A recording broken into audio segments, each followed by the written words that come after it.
दोस्तों नमस्कार। Israel Hamas संघर्ष के बीच इजराइल का आयरन डोम डिफेंस सिस्टम काफी चर्चा में है। वहीं इस समय खासकर लद्दाख के क्षेत्र में चीन की लगातार चल रही तरह तरह की जालसाजियों के बीच भारत को भी ऐसे ही डिफेंस सिस्टम की आवश्यकता महसूस हो रही है। ऐसा मजबूत एयर डिफेंस सिस्टम जो चीन से आने वाली तरह तरह की खतरनाक मिसाइलों को हवा में ही रोक सके, तो ऐसे मिसाइल डिफेंस सिस्टम का इंतजार अब खत्म होने जा रहा है। दरअसल खबर आ रही है कि भारत जल्द अपने स्वदेशी आयरन डोम जैसा डिफेंस सिस्टम सीमा पर तैनात कर सकता है, ताकि दुश्मनों के हमले को हवा में ही रोका जा सके, वो भी बिना किसी हताहत के। अब आप कहेंगे यह खबर किसके हवाले से आई है, तो बता दे भारतीय वायुसेना से जुड़े सूत्रों ने अखबार टाइम्स ऑफ इंडिया को बताया है कि इंटरसेशन कैपेबिलिटी से जुड़ा महत्वाकांक्षी प्रोजेक्ट कुसा के तहत डीआरडीओ की तरफ से विकसित की जा रही स्वदेशी लंबी दूरी की सतह से हवा में मार करने वाली मिसाइल सिस्टम हाल ही में सेना का हिस्सा बने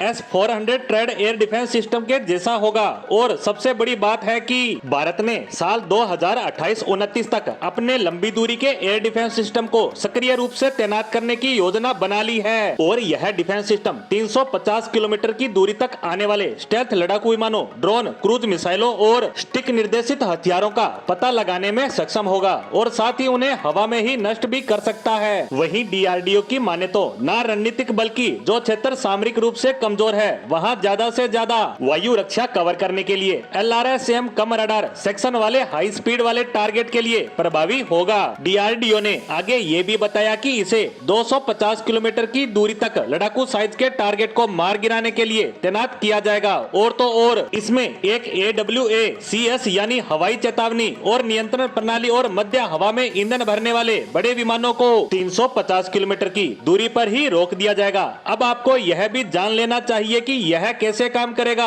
और कहां पर काम में लिया जाएगा। दरअसल अब तक मिली जानकारी के मुताबिक LRSAM की फायरिंग इकाइयां भारतीय वायुसेना के एकीकृत वायु कमान और नियंत्रण प्रणाली IACCS के साथ बातचीत करने में सक्षम होंगे। और दूसरी बात, ये पूरी तरह से ऑटोमेटिक एयर डिफेंस नेटवर्क है। वैसे मई 2022 में सुरक्षा पर कैबिनेट कमेटी की तरफ से मिशन मोड परियोजना के रूप में इस प्रणाली को विकसित करने की मंजूरी दी गई थी। और फिर डिफेंस मिनिस्ट्री ने पिछले महीने भारतीय वायुसेना के लिए 21,700 करोड़ रुपए की लागत से अपने 5 स्क्वाड्रनों की खरीद के लिए आवश्यकता की स्वीकृति दी है। इसमें लंबी दूरी की निगरानी और अग्नि नियंत्रण रडार के साथ LRSAM में 150 किलोमीटर, 250 किलोमीटर और 350 किलोमीटर की दूरी पर शत्रु लक्ष्यों को मार गिराने के लिए डिजाइन की गई विभिन्न प्रकार की इंटरसेप्टर मिसाइलें होंगी। खैर अब देखना ये होगा कि भारत अपना स्वदेशी एयर डिफेंस सिस्टम कितनी जल्दी बनाकर तैयार कर लेता है। और वहीं अब चीन पाकिस्तान को यकीनन यह समझ आ रहा होगा कि अगर एशिया में रहना है तो शांति से रहना होगा।